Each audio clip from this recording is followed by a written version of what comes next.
What is up, everybody? This is Adam. Welcome back to Fouled Out. Over the last month, Matt and I have gone through and previewed every division in the NFL leading up to the 25-26 NFL season. We gave bold predictions, we picked division winners, and had a lot of fun doing it. But those are all done now, and those are going to culminate in today's podcast, which is the picks pod for the 25-26 season.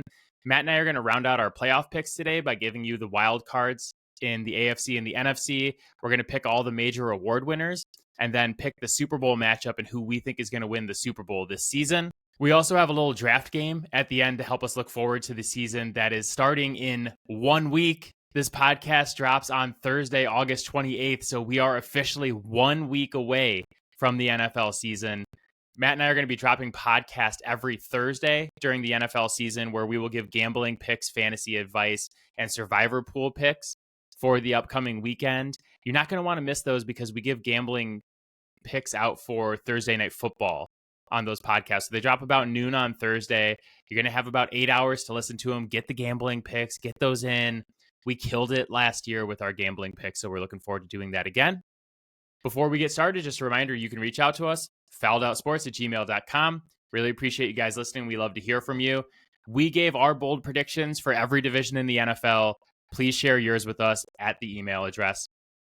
But for now, let's grab Matt. Let's one more preview podcast, baby. We're so close. Let's go. All right, Matt is here.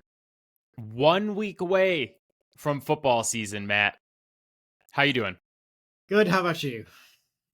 I'm good. I say 1 week away, but I guess I should specify we're 1 week away from the NFL season when this podcast drops because we have week one of college football this season, including some absolute bangers. Noon on Saturday, Texas at Ohio State to start the season. I think it's like the Labor Day game. Happened. It did. It was a nothing burger, but I think the Labor Day game is like 0. So yeah. Sunday, August 31st, we got Notre Dame and Miami is 6 versus 10. LSU plays Clemson. That's what I was thinking on Saturday night. So some absolute bangers of football games to start off college football season. It would be really nice if any of them mattered. Zero impact. We saw Alabama lose 3 football games last year, and there was still people arguing they should make the playoff over SMU. So that's where we're headed. And we're expanding soon. Welcome to 16 teams in the next couple of years. Well, we are here to talk about the NFL. We are here to round out our picks for the 2025-26 NFL season. I want to go over what we have so far really quickly. So for the AFC division winners, I have the Ravens, the Bills, for some reason, the Jacksonville Jaguars. So you guys will have to go back and listen to the AFC podcast for that description. And the Kansas City Chiefs. You also have the Ravens, Bills, and Chiefs, but you have the Indianapolis Colts. Yeah, I'm already feeling really bad about that one, thanks to one Danny Dimes. Yeah, well, let me read the NFC first, and then we'll have an opportunity to change any picks that we may regret. In the NFC division winners, I have the Lions, Eagles, Falcons, and Seahawks. You have the Lions, Eagles, Buccaneers, and Seahawks. So the only ones we're different is the South in both divisions. Are there any picks you want to change before the season starts, or are you ready to lock this in? Out of principle, I'm going to lock it in. And because there's honestly not another team in the AFC South that I feel good about picking. So I feel like I picked the best roster, honestly, in that conference. Yeah, good man. I was going to give you an out with the Colts just because this Anthony Richards situation is getting super weird where it's like, is he hurt? Is he not hurt? And they're like, we don't care. We're picking Danny Dimes over him anyway. Yeah, there's also a part of me that's like, how many times does he have to fumble the ball before week 6 for them to be like, you know what? This isn't going to work. And then they go back to Richardson. We talked about this ad nauseum through text Yeah. when it happened, but it just seems like they're completely out on Richardson as a leader. And Shane Steichen, I think they're just looking at Daniel Jones and being like, hey, this guy can just run our offense. Yeah. Like, God, can we just have somebody run the offense and not make all these huge mistakes? I think it's going to be a lot of short stuff, a lot of screens, a lot of like stuff to Tyler Warren, Mm-hmm. a lot of running. So we'll see how it goes. I do think, last year they had pretty much the worst quarterback play in the NFL or pretty damn close to it. And they still won 8 games. They were like right there for the division on the final couple weeks. So we'll see how it goes. I think it's probably a better pick than my pick, the Jacksonville Jaguars, which I am also locking in. Yeah. I have questions for you on Travis Hunter, but we'll save them until we get to the award section of this podcast. Wild cards. How are we feeling about the wild card picks? Bad. Awful. Yeah. I agree with that. I had such a hard time picking my wild card teams in both conferences because I think there's like this glut of teams where in the AFC it's going to be competing for the last 2 wild card spots. But in the NFC, I have like 7 teams that could take those 3 wild card spots.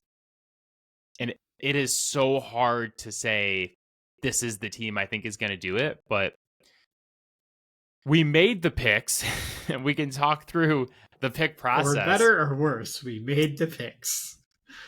Would you like to start in the AFC or the NFC? I would like to not start at all, but I feel better about my NFC picks. Okay. So let's go with the NFC. You give me your 3, and I will tell you which ones I have different. Actually, now looking at my picks, the whole thing I said before we were recording, I didn't end up doing. So, like now looking at my picks, I regret all of them and will be changing them on the fly. So first wildcard team, I'm taking the Rams. It was tough for me to not choose them to win the division, but between Stafford's health and the Eric Jackson situation, didn't feel super good about that, but I think I feel good enough about them being a wildcard team. McVay, Puka, Stafford for 12 plus games, I think probably gets you 8 wins. And I think they probably get at least a couple more than that. So that's my first one. Second wildcard team. I feel like I see a lot of people just kind of writing this team off and kind of forgetting about them. But the Minnesota Vikings, quarterback situation aside, are still a pretty good football team, by and large. There are things about their team that I think definitely need to be improved, but they won 14 games for a reason. Like, I struggle to see them backsliding like 6 wins. Like, I think they're gonna be in the thick of this.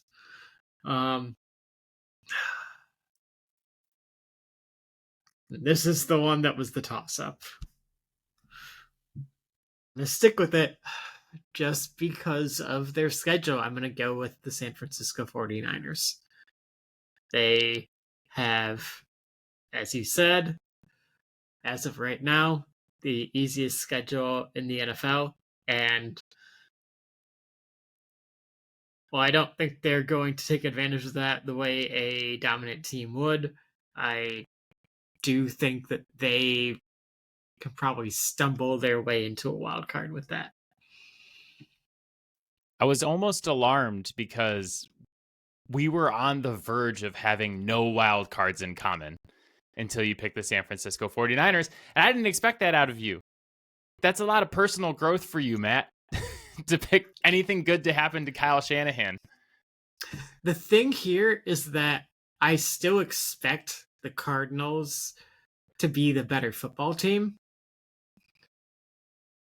But that schedule is so easy the way it sits right now that it's like kind of hard not to slot them into 9 or 10 wins, barring significant injury. But I mean, I could very easily see that spot being the Cardinals or the Falcons if Penix actually looks like a starter this year. So yeah.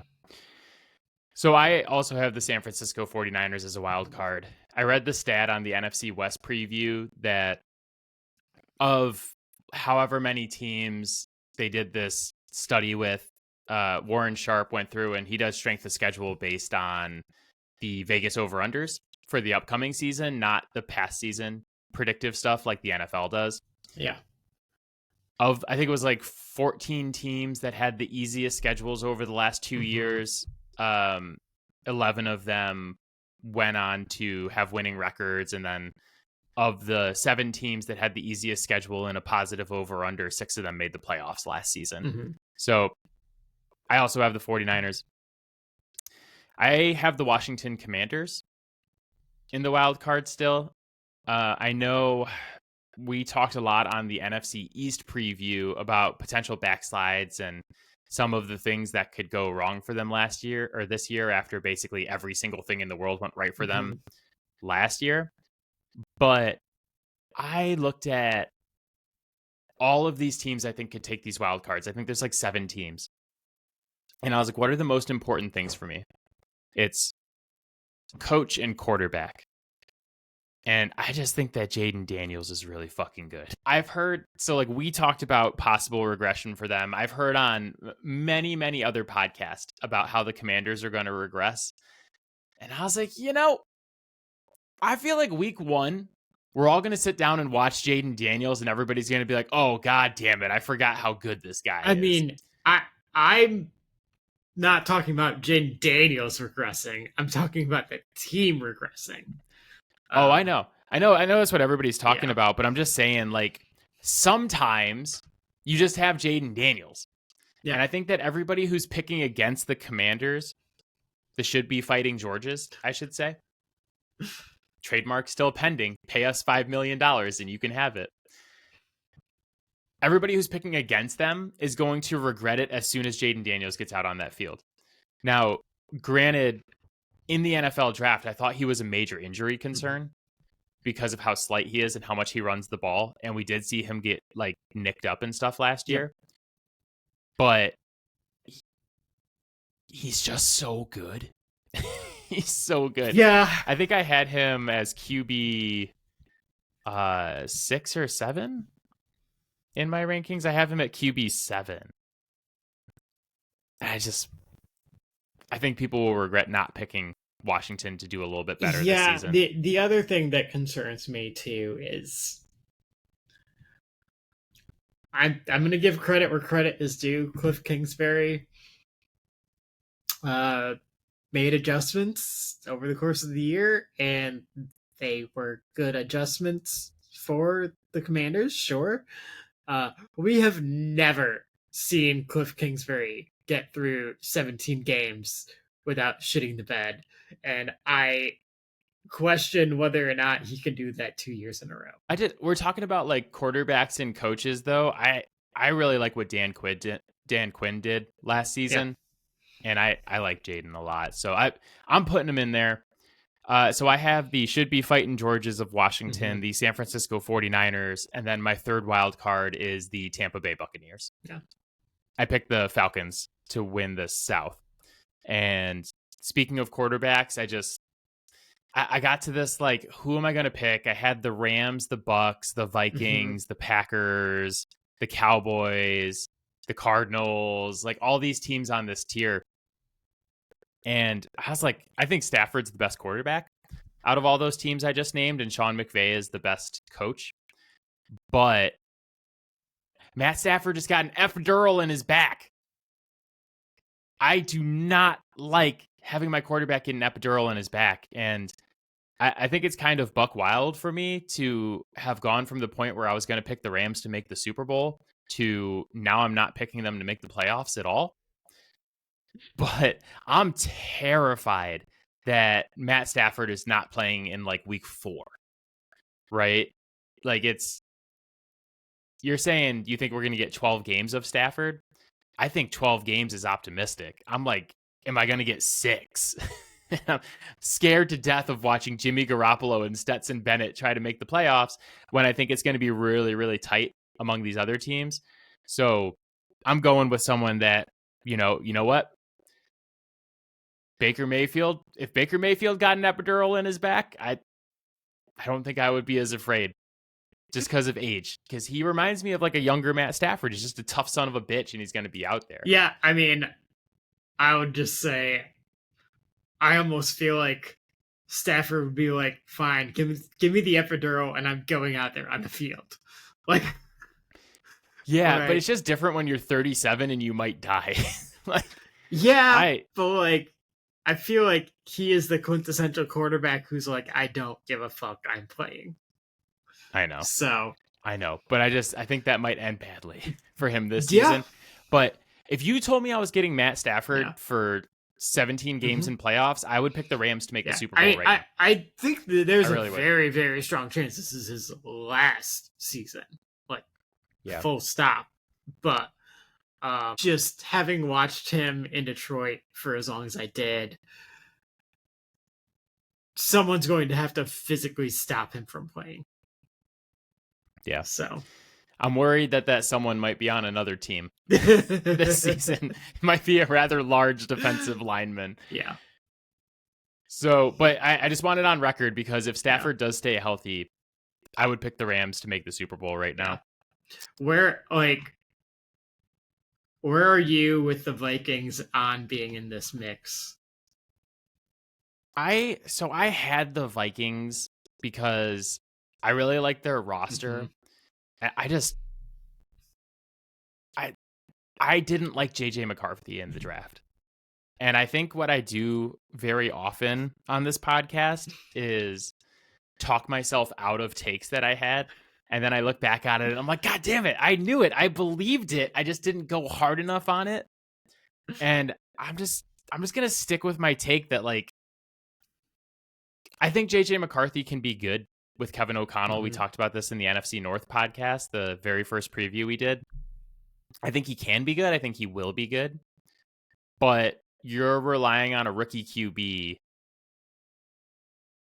And I don't know, man. The guy hasn't thrown a ball in like 2 years. Before that, he didn't even throw the ball that often. Now we're really relying on him to like really throw the ball a lot and lead us to the playoffs.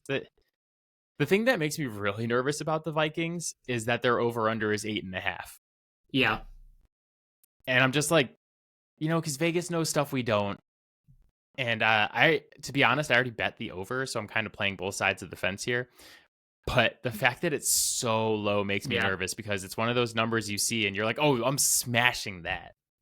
We're going to talk about another bet I'm going to smash later, but everybody is going to smash that over. And when everybody's betting one way is when I get really nervous about stuff. Yeah. I guess where I'm at is we saw what they did with Sam Darnold last year. And Sam Darnold was always a turnover-prone quarterback. And that is not what J.J. McCarthy ever was at Michigan. He's never been turnover-prone. So, well, I don't know if he'll be good. I'm not overly concerned that he's going to put the team in a bad spot by giving the ball away. And I think that that might be enough to kind of like keep this team going and have the offense be at least decent with the weapons that they have, especially once Addison gets back from being a jackass. Yeah. I mean, I had the Vikings in the Yep. Excel file as one of my picks up until like the other day, and I was like, God, Yeah. what it really came down to me is like I picked the Falcons to win the South. Mhm. I'm sure the Bucks are probably going to win the South. But I'm like, at least I'll have the Bucks as a playoff team when they win the South, and the Falcons embarrass Yeah. me again. Yeah, and I think too, like I look at the Vikings defense and look, I poo-poo their defense a lot, right? Because I've seen what Jared Goff has done to it. I've seen what Stafford has done to it. Um, but then I also look around the league and I'm like, well,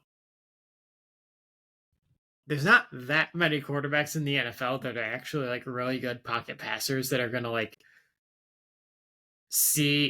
read what you're doing post and pre-snap and be able to consistently make the right calls. Um, and that's why the defense was so good last year, right? It like that really shouldn't be too much of a secret. Like the really good quarterbacks are gonna kill it, and they're going to murder the not so good quarterbacks. So Yeah. I think week 1 for the Vikings is going to be fascinating going up against Caleb Williams and Ben Johnson. it's going to be fascinating for both teams. I think that's one of the most interesting games of week 1. Well, we're going to do the week 1 preview next week before the games actually start and talk about some of the stuff we're looking forward to. So I don't want to step on it too much, but there's a slate. There's a slate week 1, baby. Some would argue that they put too many of the best games in the same time slot. Yeah. I think I would argue that. Yeah. AFC wildcard picks. You want to go first or second? I'll let you go. That's your conference. All right. So I told you before the podcast started that I had one wildcard pick I felt really good about out of all the wildcard picks. I think we probably have the same one. Yeah, it's the Denver Broncos. Wow. We talked about them on the AFC West podcast. We were both like coin flip. Can they win the AFC West? And I think both of us. There's still a part of me that's kind of mad that I didn't take the opportunity there to take Denver, but it's not too late. It's not too late. I'll want to hurt myself if I legitimately get that wrong. That's the problem. That's the biggest problem here is I have the Broncos with more points in my rankings than the Chiefs. Yeah. I think they're a better team than the Chiefs. I'm not picking against Patrick Mahomes and Andy Reid. It's not happening. Because if I pick the Chiefs and I'm wrong, okay. If I pick the Broncos and I'm wrong, I'm a fucking idiot. Yeah. And part of the picks is like, I just don't want to be an idiot because I'm going to be an idiot with my next two picks. Yeah. The Cincinnati Bengals. Wildcard 2. I have them so low in my rankings because I'm like, I don't like the coach. I don't like the offensive line. I don't like the defensive line. You know what I do like? Joey Brr. Love some Joey Brr. I couldn't wait to do that to you on the podcast. As I told you, I ranked quarterbacks, skill position groups, offensive line, front seven, secondaries, and coaches. Quarterback, I have them 4. I could probably convince myself to go higher, but that's pretty good, right? I think 4 is probably the right area. Yeah. But I could be convinced one way or the other. Yeah. Offensive line. 29. Last. 29. Yeah. Pretty bad. I had them Where did I have them? Offensive line. 30th. Yeah. I had them 30th. Skill position group. Number 2. Yeah. This is what we talked about. They're the all sizzle, no steak team of the century. As it continues, it gets funnier. Front 7, 32. Secondary, 31. Coach, 31. Yeah. Like, Yeah, I know. They are entirely dependent on Joe Burrow, Jamar Chase, and T. Higgins. Yep. And now, well, Trey Hendrickson's back in the fold too, so yes, give him a little bit of credit there. This year. Yes. And only this year. I really like Chase Brown too. Chase Brown is like, I love Chase Brown because he's on our dynasty team and we got him for nothing. Absolutely nothing. Absolutely nothing. And I just love I know nobody cares about this except for the two of us, but our shared dynasty team, the roster turnover we've done in what has it been? 3 seasons, 2 seasons? I think this is year 3 now. This is season 3. So we've had 3 off seasons because we took it over in the off season. Some of the players that we have acquired, like Khalil Shakir, Chase Brown, Tyrone Tracy, Brian Thomas Jr., we just Laporta, Sam Laporta was another one. We've gotten some absolute bangers for nothing. Yeah. And now we're all in trying to win the championship this year with we tanked, drafted Gene T, and then traded for Jahmyr Gibbs. It's pretty fucking good. We have I think 3 of the top 7 assets in fantasy football now with it was so Gibbs, funny GT, too BTJ, because we had to tank at the end of the year, but then in order to get the number 1 pick, we had to actually win a tournament to win the tournament to get the number 1 pick.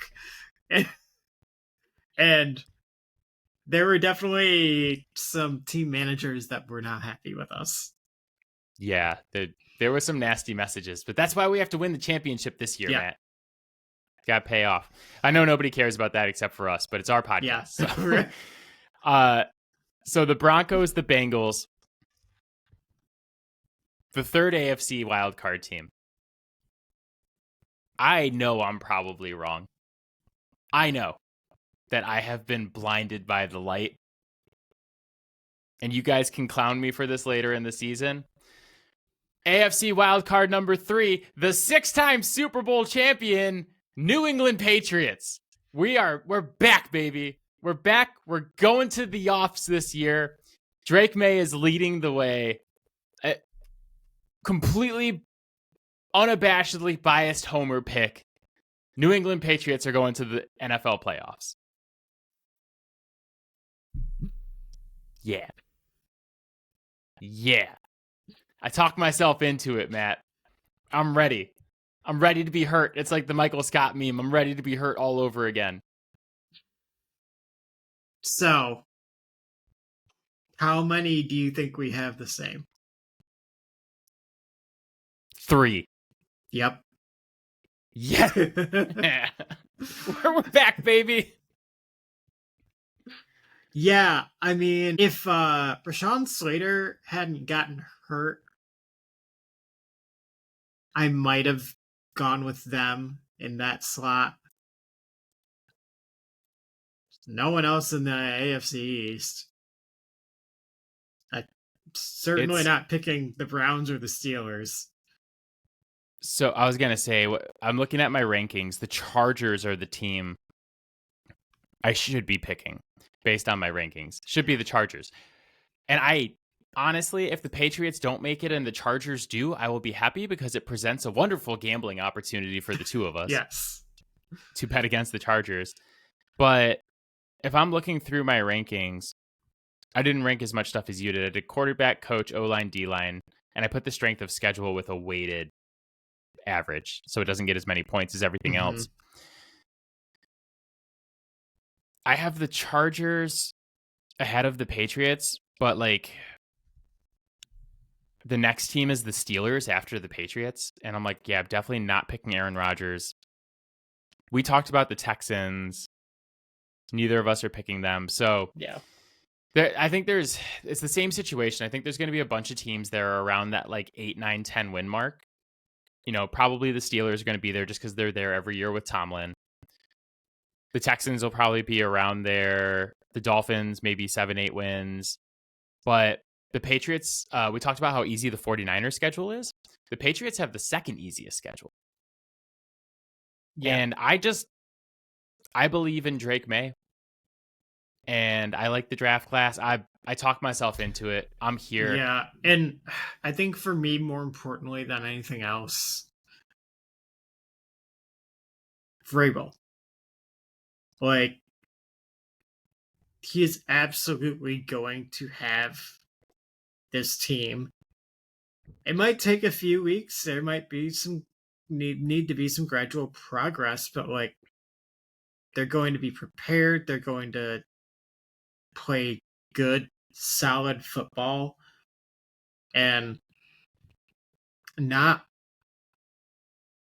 like lose themselves the games before they have a chance to win it at like the team did last year. Yeah. And I I think that goes a long I way. just look at the level of shit that was there last year with the offensive line, the coaching staff. Like the coaching staff, I don't think people truly understand how bad it is because everybody's like, well, you know, Vrabel's not actually amazing. He only had 2 above average defenses in his time in Tennessee and blah, blah. That was not Vrabel's superpower. To go from like, there are only 32 teams in the NFL, and I would say our coaching staff was probably ranked like 37th out of 32 last season. It was that damn bad. Even if we have like the 15th best coaching staff in the league, the improvement, the professionalism, the attention to detail, it just the improvement this year is going to be unrivaled just from the fact that we went from complete shit to at least competency, and then anything that Vrabel brings above competency is like this team's going to win 10 games. Is kind of where I'm at. Yeah. And that is going to grab that wild card spot. I'm glad that I'm so happy that you're on the bandwagon with me. This makes me very excited. I do have like a little bit of like vindictive vested interest in this too because I want Vrabel to do really well to rub it in the faces of the Tennessee Titans organization. Like they really did him dirty. It's funny because they did him dirty to run out and get Brian Callahan, who, now that Mayo's gone, might very well be the worst coach in the league. All right, award picks. MVP of the league. Lamar Jackson and Josh Allen are tied in odds at plus 550. Who you got? So I really did think long and hard on those two. And here's where I landed. I think there is some voter fatigue with Lamar Jackson. I think we are so about to pick the same person. Yep. And I think also there is going to be a situation where a lot of people felt like Lamar Jackson should have won last year, so they will not vote for Josh Allen this year. And the guy who also had quite frankly, a really good argument to be the MVP last year was Joe Burrow. And he is going to have to put on the same masterpiece this year in order to get his team into the playoffs. Yes. And I just, it makes too much sense. So it's going to be Joe Burrow of the Cincinnati Bengals. Yes. I also have Joe Burrow of the Cincinnati Bengals, and I picked these awards kind of based on who I picked to make the playoffs. And if the Bengals are going to make the playoffs this year, Joe Burrow is going to have to be amazing. I think, like, weirdly, quietly, he threw for almost 5,000 yards and 43 touchdowns last season. Like, I think people kind of ignored statistically the case he had. Yeah. And if the Bengals had been good, like, say the Bengals won like 11, 12 games last season, he easily is in that conversation with those numbers. I love how quickly you figured that out. We couldn't be more back. As soon as you started talking about voter fatigue, I was like, this is literally the exact same thought process I went through, where I'm like, God, is it going to be Josh Allen or Lamar Jackson? Like, Allen just won. Jackson's won multiple times. Yeah. I don't think Mahomes is going to have the stats. So I'm like, who is it? Yeah. And I'm like looking down the odds, and I'm like, God, Joe Burrow was so good last season. And since he's going to make it, it's going to have to be him. Yeah. I think there's a potential dark horse there for Goff because, well, I had Detroit number 1 in skill position group. It's pretty nasty now. He's got a lot of toys to play with. But yeah, I just think it's going to be Joe. Because he has to do everything. Yeah. My only thing with Goff is, are the stats going to be gaudy enough? Yeah. To I think like Joe's are going to. That's the disadvantage, is that Detroit will run the ball, and Cincinnati probably can't. So Cincinnati's run game is throwing it to Chase Brown. Yes. So offensive player of the year, Saquon Barkley is the leader in odds right now at plus 750. I would love to short that if I could. Yeah, I'm want nothing to do with Saquon this year. Yeah. You want me to give you my pick first? Yeah. Bijan Robinson. Yeah, running back for the Atlanta Falcons. Who you were gonna pick. Yeah. I love him. I did my first fantasy draft already and didn't get Bijan Robinson in my draft. Yeah. And I feel like there's a hole in my heart because I've had Bijan for the last every year he's been in the league. So what has it been? Only 2 years? 3 years? I always end up with Bijan somehow. Yeah. And last season it paid off, but one of my bold predictions was that Bijan Robinson was going to be the number 1 flex player this year in half point PPR. Yeah. So I'm sticking with that. And I also have the Falcons winning the South. And if they're going to do that, he's going to have to be awesome. Yeah. Yeah. Can I guess yours? I go for it. Jahmyr Gibbs. No. Ooh. And I will tell you why right now. Isaac Tesla. I assume defense player of the year is the next one that we're going to do, right? Yeah, and we have the same defensive player of the year. So you know who I'm going to pick there. Yeah. The likelihood of the Lions having a player that wins both of those is extremely low. That is the only reason why I didn't pick him. I did consider Bijan Robinson. But I don't know, it's just hard for me to fully buy in on Atlanta with anything. And so I thought about it, like, okay, well,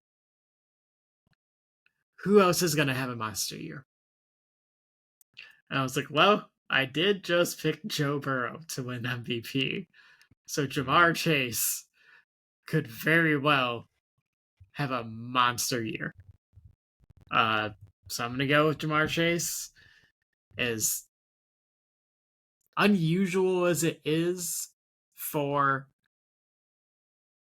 2 guys from the same team to win those awards, I feel like if they make the playoffs, the way they're going to have to do it, voters might be okay with voting for both of those players because there's literally no defense, and what they're going to have to do in order to get to the playoffs is going to be insane. Yeah. My dark horse offensive player of the year is Malik Neighbors, wide receiver for the Giants. I don't think the Giants will be good enough for him to really get in the conversation. But Mhm. if Jameis Winston takes over that starting quarterback job and just starts chucking it, Neighbors could really go crazy. Yeah. Defensive player of the year.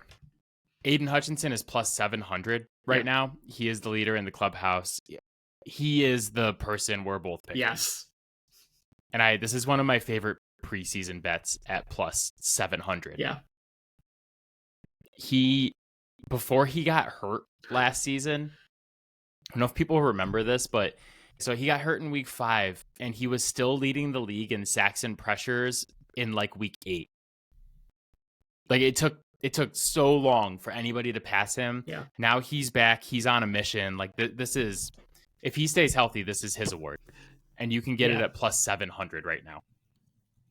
Yeah. I mean, he was on pace for like 25 sacks last year. Yeah. It was 25 and a half to be precise. It was, he was so far and away the best player that it was it was just laughable, honestly. Up until the point he got hurt, he was the best player in football. Yeah. Period. Like he had something like 40 something pressures through 4 games. Like it was on the borderline of just getting absolutely ridiculous. And now I think he's got something to prove. So I think it's easily Hutch.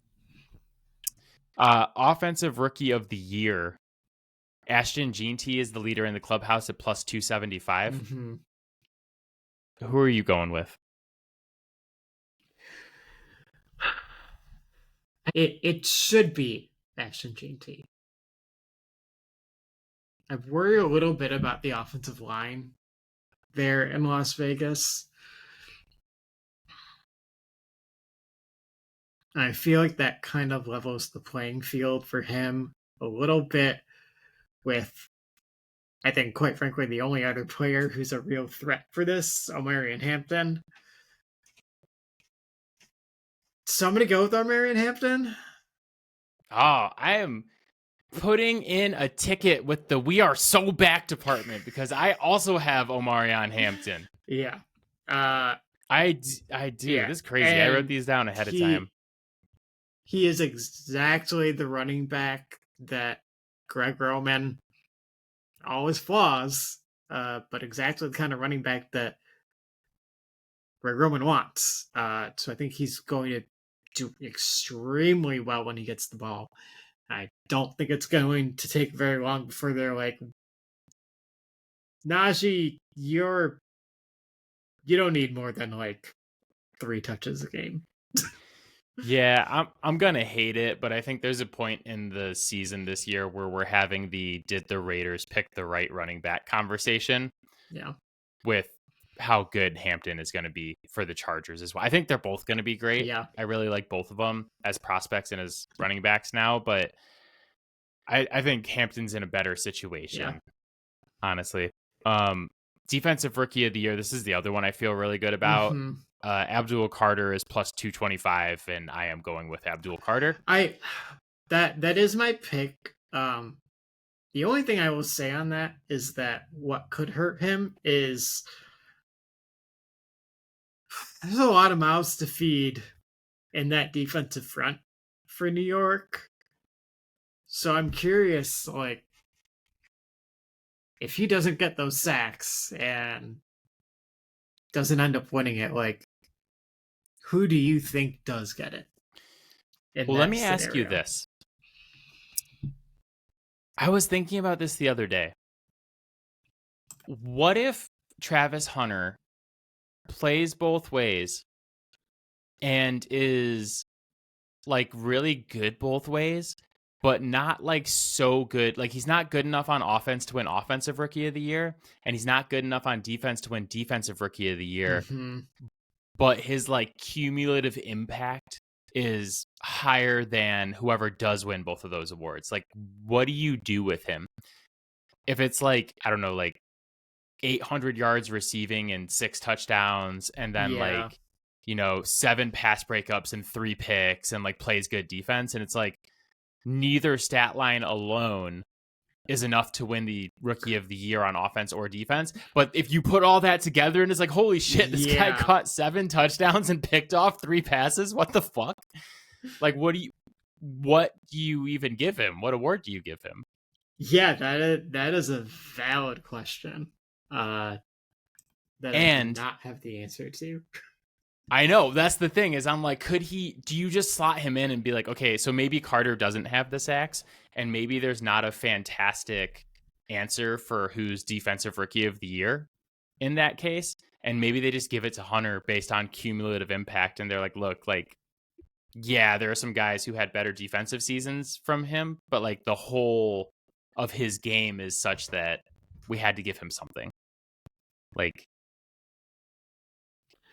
Yeah. or can he just go absolutely cuckoo bananas enough to win both of these awards? It's just like, yeah, Travis Hunter, best football player we've ever seen. I mean, the talent is there, right? Now, if they want him to play offense, but they're also having him play defense, um, boy, they better have a very specific plan because I feel like if offenses can get him in man coverage, they're just going to say, okay, you're going to cover go routes all day. We're just Yep, have fun. right. Some other thoughts that I had were Derek Harmon is slotting into a very, very preferential slot. And you and I both really liked his pass rushing potential, just his overall game, but like he could definitely rack up some sacks as a interior defender. Jahdae Barron is jumping into a loaded secondary and gets to presumably play the nickel, where he's going to be near the ball more than those Yeah, outside corners. I had him ranked very high in my big board Yeah. too. So I could see him getting a lot of ball production, whether it's interceptions, PBUs, forced fumbles, fumble recoveries. I could see that. And then another guy who is slotting into a very preferential slot, Malachi Starks, who I thought was drafted way too low. Yeah, so the Vegas Sportsbook tells us Abdul Carter is plus 225, and then the next closest is Travis Hunter and Jalen Walker, both who are plus 1,000. Yeah.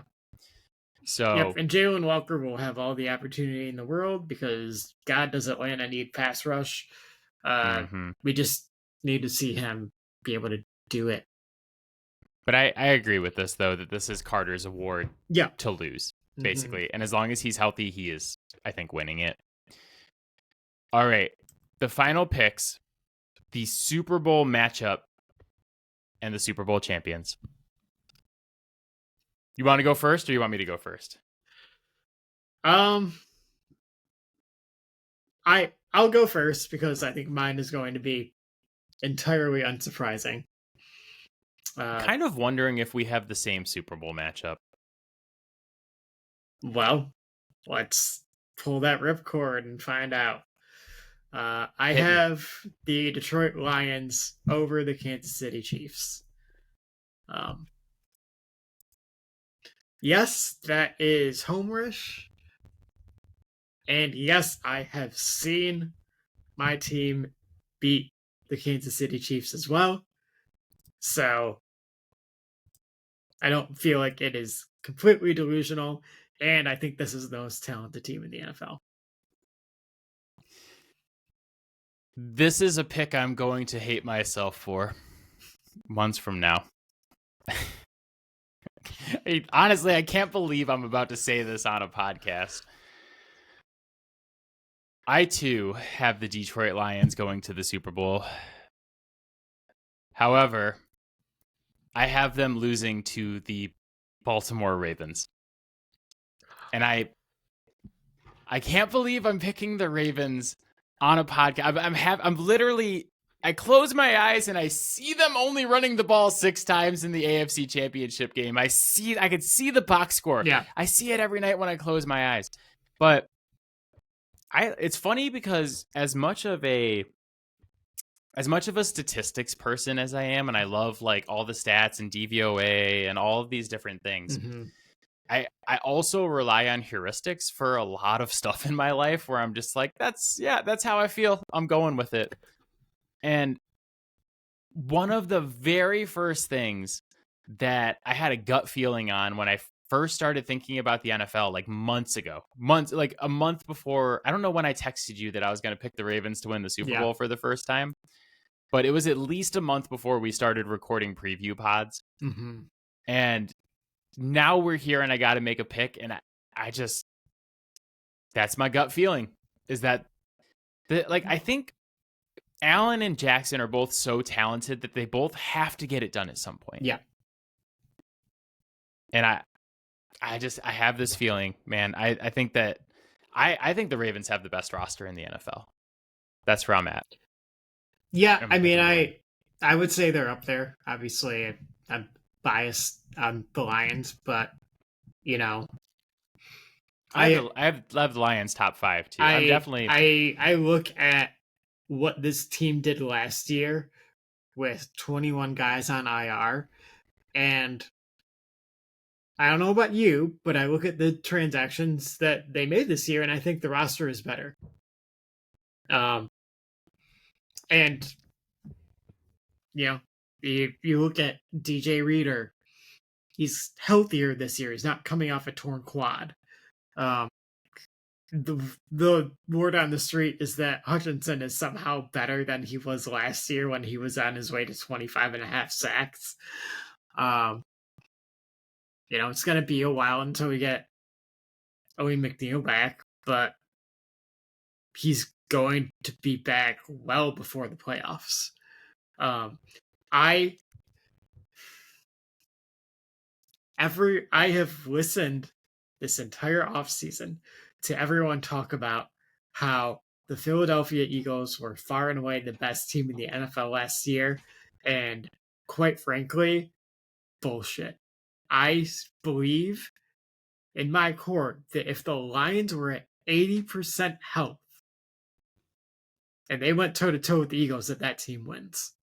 Like, they were wrecking people before Aiden went down, and they had already lost 2 of their top 3 pass rushers. Yeah, I hope we get to find out this year, because I only think there are 5 teams that can win the Super Bowl. Sitting here preseason, the Lions, the Eagles, the Chiefs, the Bills, and the Ravens. Like, and if you pick any of those 5 teams, I'm not going to argue with you. Yeah. Can the Broncos jump up there this season? Maybe. I don't know. I don't really see, like, I was really high on the Rams until all of these concerns with Stafford. If they are healthy, I think the Rams can. But that is such a huge if. I would have the Rams and the Broncos as maybes, but those other 5 teams are like, that is the Kadetsu. That's the champion is coming from there. Now I feel bad. Matt, you picked the Patriots to make the playoffs and I didn't return the favor. I feel very guilty. You should. Let's see if I can make it up to you in our next segment. I don't know, I did not know what to call this.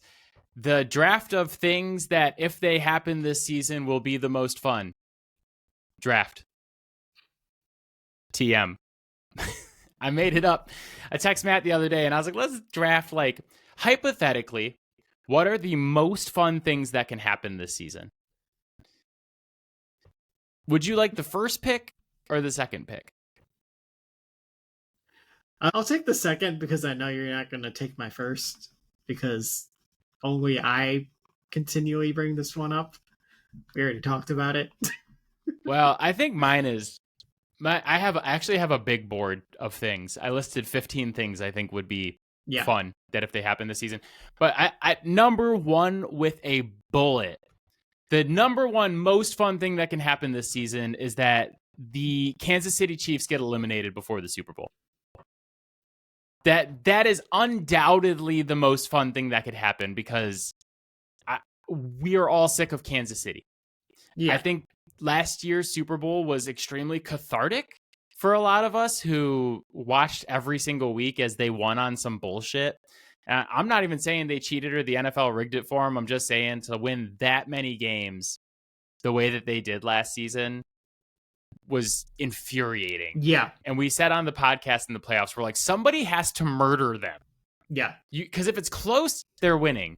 That's just the way it is. And part of that is talent and experience, but part of that is some of the calls that were made last season. Right. And undoubtedly the most fun thing is if we have a Super Bowl without them. Yeah. And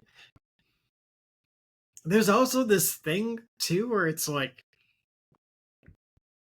I don't know why, but the ball will always bounce their way. Like I'm not using that metaphorically. The ball will always bounce their way in those situations. Yeah. This is how people felt about the Patriots for so long too. It's like they're always going to get the call. They're always going to get the thing. It happened that way for us for 25 years or 20 years, whatever it is. And now it's Kansas City's turn. But just like people were saying about the Patriots, it is undoubtedly right now more fun to have a Super Bowl without Kansas City. They made 5 of the last 6. And I think the vast majority of people who are not Kansas City fans, if you ask them what their favorite Super Bowl is out of the last 6 years, they're going to pick one of 3 Super Bowls. The Bucs destroying the Chiefs, the Eagles destroying the Chiefs, or Rams Bengals. I think anybody who's not a Kansas City fan is not going to pick a Super Bowl that Kansas City won and say that was my favorite Super Bowl. No way. Yeah. We'll do the snake draft. So we're both going to pick 5 things. You can pick 2 here. So my first one is kind of ties back to a long-running joke, but maybe not so much a joke. About Nick Sirianni and Miles Sanders. Miles Sanders is now on the Dallas Cowboys. So that means he has 2 chances to face the Philadelphia Eagles this year. The funniest thing that could happen is for Miles Sanders to go off for like over 100 yards, multiple touchdowns against the Eagles, because our long-running joke was that Miles Sanders is clearly fucking Nick Sirianni's wife, because he would be going off in a game, like over 5 yards a carry, and then Nick would just decide we're not giving him the ball anymore. Yeah. I didn't have that one on my big board, but I do like it. I'm surprised your first pick wasn't the Lions winning the Super Bowl. Definitely seems like one of the most fun things that can happen. Well, don't you think I want to like save the best for last? Oh, I was going like best first so I get my picks. Are we allowed to include things that might happen in the following offseason? Yes, because I think we have the same. I think this one is on my big board. Probably not, because I'm thinking of something even funnier. Maybe. So this may be slightly convoluted, but after this year, let's say the Miami Dolphins say that they are done. Done with Mike McDaniel.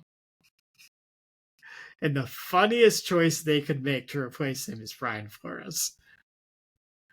Oh, God. I mean, in all likelihood, he's never getting another head coaching job in the NFL because he's suing them and they very likely have colluded against him. But it That would be be fantastic. incredibly funny. I thought you were going to go with my next pick. My next pick is, I think it could still happen. Jerry Jones really did already fuck up the Michael Parsons negotiations, and the Cowboys have to trade him. I think is the funniest thing that could happen, because Jerry likes to pay everybody except for the guys he should actually be paying. Yeah.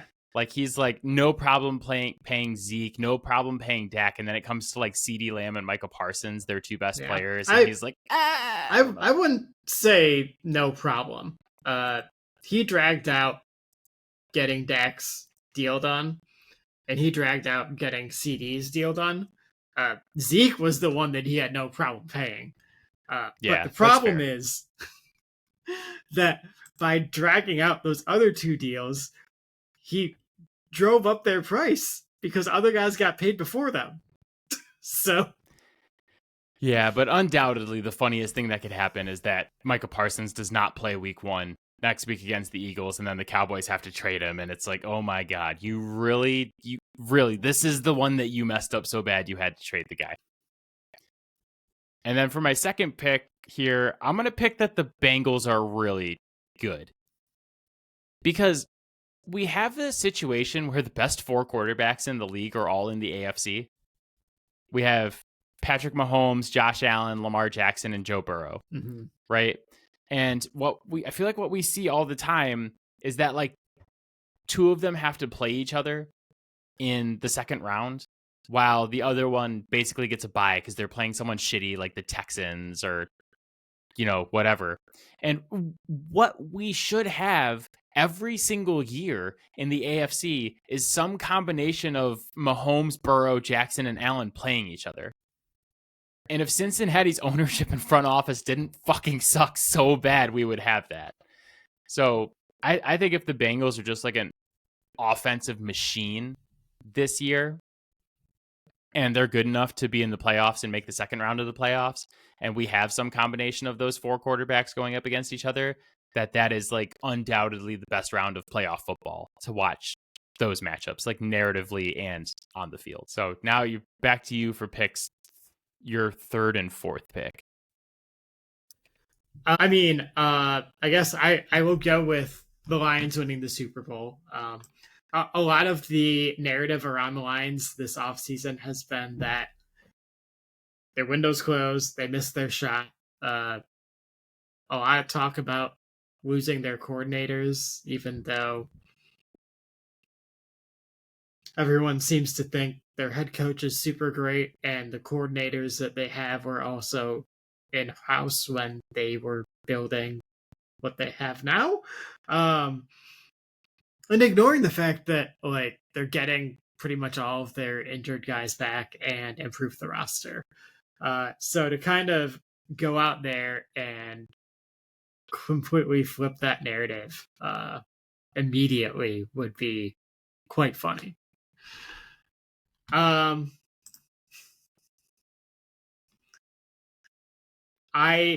also think it would just be, well, I kind of already talked about it. I think it would be hilarious if the Patriots are really good and the Titans continue to be a dumpster fire.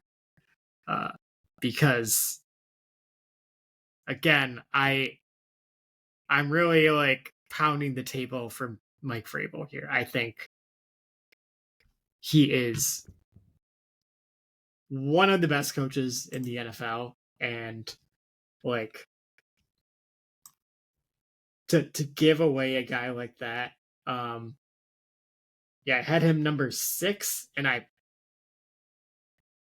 could probably be convinced to go a little bit higher. And it's just really, really silly to give away a guy like that. I love this. I love where we're at coming into this season. This is amazing. Yeah. We're both rooting for the Patriots. We're both rooting for the Lions. This is great. With my fourth pick, I'm going to say Derrick Henry has another huge season running the ball. So I don't think people know this, but Derrick Henry is 1,316 yards away from entering the top 10 for most rushing yards all time. He is 5 rushing touchdowns away from being in the top 5 all time in rushing touchdowns. So, like, that's happening this season. He is 14 touchdowns away from passing Adrian Peterson for 4th most rushing touchdowns all time. He had like 2,000 yards and 16 touchdowns, something like that. If he does similar numbers this season in that Ravens offense, he's going to be like number 8 and number 4 all time in rushing yards and rushing touchdowns. Yeah. And it's funny, like, we did a podcast last year where we were talking about, I forget which running back we were talking about that made us bring this up. I think it was Saquon. We did this little segment. It was like, who are your top 3 running backs of all time? And neither of us talked about Derrick Henry at all. But like, where do you have Derrick Henry in the list of all-time running backs? That is a really tough question. Yeah. And I mean, if he's top 5, he's top 10 rushing and top 5 touchdowns, he like has to be in your top 10, right? oh yeah. Yeah, for sure. I mean, Barry's my number 1. Yeah. That shouldn't be surprising. I have Barry number 1 as well, I by would the way. So it's not like a homer take. I would probably go LT number 2. Which that might just be more because of obviously when we were born. You know. But Derrick Henry might be right after that for me. And it's like totally valid that Jim Brown, Sweetness, like older guys that I didn't watch might be equally, if not more deserving of those 2 spots. But just it's hard for me to imagine anyone else doing the things that those 2 guys did. You know what's funny about running backs? I was thinking about this a lot because I was like, God, where is Derrick Henry in my all-time list? Running back, I feel like more than any other position in any other sport is ranked based on eye test and stats. Is like, because I think both of us could make a top 10 list without including Emmitt Smith. Oh, and yeah. I'm not necessarily saying that's like the right thing, but Emmitt Smith is far and away number 1 in most rushing yards and most rushing touchdowns. Yeah. And he's not going to be like, he's honestly just not one of the 10 guys I think about when I'm like, who are the best running backs? Yeah. I look at the guys after him: Walter Payton, Frank Gore, Barry Sanders, Adrian Peterson, Curtis Martin's number 6 in rushing yards. That might be someone I would take Emmitt Smith over. But LT, Eric Dickerson, Jim Brown, Marshall Faulk, Marcus Allen, Thurman Thomas. Like there's a lot of guys before I even get to Emmitt Smith. Yeah. But it would be like asinine to say that about any other position. Like you don't say Jerry Rice isn't the best receiver of all time, right? You don't say like, we don't do this with other positions, but running backs, I feel like the shelf life is so short. Yeah. That you really look at like the peak and you're like, God, that guy's fucking awesome. He's the best running back I've ever seen. Yeah. Rings don't count. Nope. Stats don't count. It's just like, this guy is awesome. And that's maybe the most pure way to have a sports conversation. Yeah. Yeah. And like, I think too, when I look at LT and Derrick Henry, like there's other guys historically where like guys over the years have come out and like, oh man, like they're kind of like that guy, right? I don't think I've ever seen anyone get close to being LT. Playing the way that he did, but like executing it as close, like anywhere close to the level that he did, right? And you can say the same about Derrick Henry, right? There are guys who have tried to be Derrick Henry, but no one has ever held a candle to being Derrick Henry, playing like Derrick Henry. LT scored 31 touchdowns in a season. Yes, he did. 31.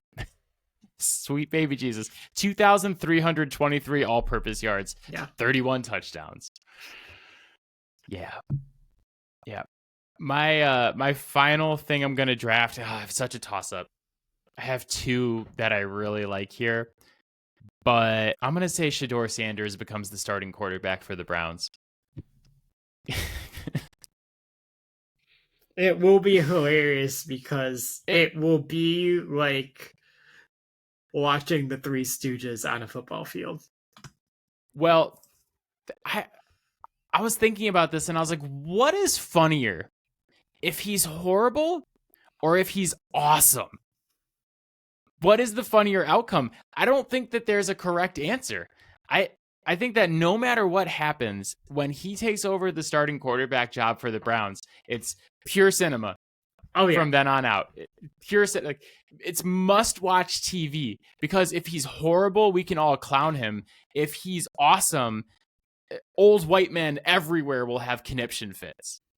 Like, Mel Kiper will do the Randy Marsh meme of just exploding all over the place. Like, how awesome, like, would the Mel Kiper revenge tour be when Shedeur Sanders is amazing? It truly, I think it just truly doesn't get better like, than and Shedeur just you Sanders wait, playing Jimmy football. Clausen's coming back too. It just, honestly, I think is the most fun thing that can happen this season is just that Shedeur Sanders plays football.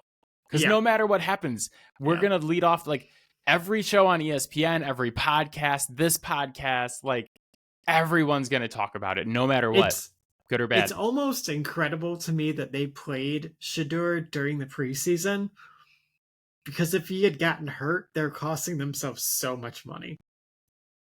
Because, like, I know that he is the dog and pony show for that team. There is nothing else to watch that team for. They are bad. I just picture, like, I picture Jimmy Haslam's office, and there's, like, this big glass thing that says break in case of, like, loss of profitability.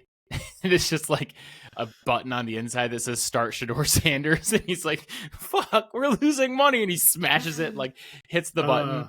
And then all of a sudden, ESPN's, like, Adam Schefter's on ESPN immediately. And he's like, we have insider information. But I'll give my last thing after you give yours, because I was really struggling with that last pick. But what is your last pick? Well, I think it'll be incredibly hilarious if Daniel Jones gets benched and Anthony Richardson comes back and is good. Like, so this wasn't going to be my pick, but I had a Anthony Richardson one on my big board. Yeah. I think it's funnier if Anthony Richardson gets traded somewhere else and is good. Yeah. Yeah. And, like, they play each other. I saw this thing on TikTok today where people were like, what if Matt Stafford gets hurt and the Rams trade for Anthony Richardson? Yeah. And Sean McVay is just like, yeah, we can get the most out of this guy. Or, like, Aaron Rodgers gets hurt and the Steelers trade for Anthony Richardson, and Tomlin's like, yeah, I can work with this. I think that's even funnier, is that the Colts would just, like, give up on this guy for one thing last year, and then someone else gets their hands on him. And you said that, like, recently too, is that someone's going to, like, buy low on him and get a deal. Yeah. And yes, is it an issue and something that needed to be addressed in the locker room that he, like, tapped out on a drive and needed a breather? Totally. Is it anywhere near as big of an issue as a quarterback scrambling out of the pocket and then running out of bounds behind the line of scrimmage electing to take a sack. Like, no, that's honestly, like, that's the thing that your offensive lineman will strangle you for. Yeah. And like, I just think think it's that's one the of thing those that's like, it was made so high profile by the media, and it's not a good look, don't get me wrong. But like, when you're doing stuff like that, which Shador did, but like there have been other young quarterbacks over the years who have done stuff like that.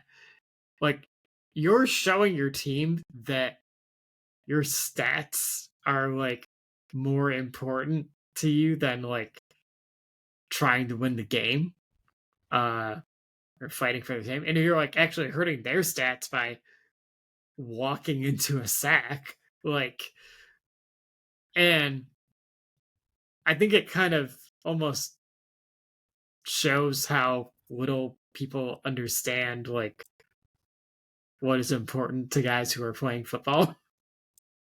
Yeah. I think it's just one of those like good old boy rule Yeah. things where there's like, it's like someone in the organization is like, just doesn't like him because of it. Yeah. And I think there's probably a conversation to be had there where like if a white quarterback pulled himself from a game like that, are we having the same conversations they'd be like, that he's just people have been having immature. for a year?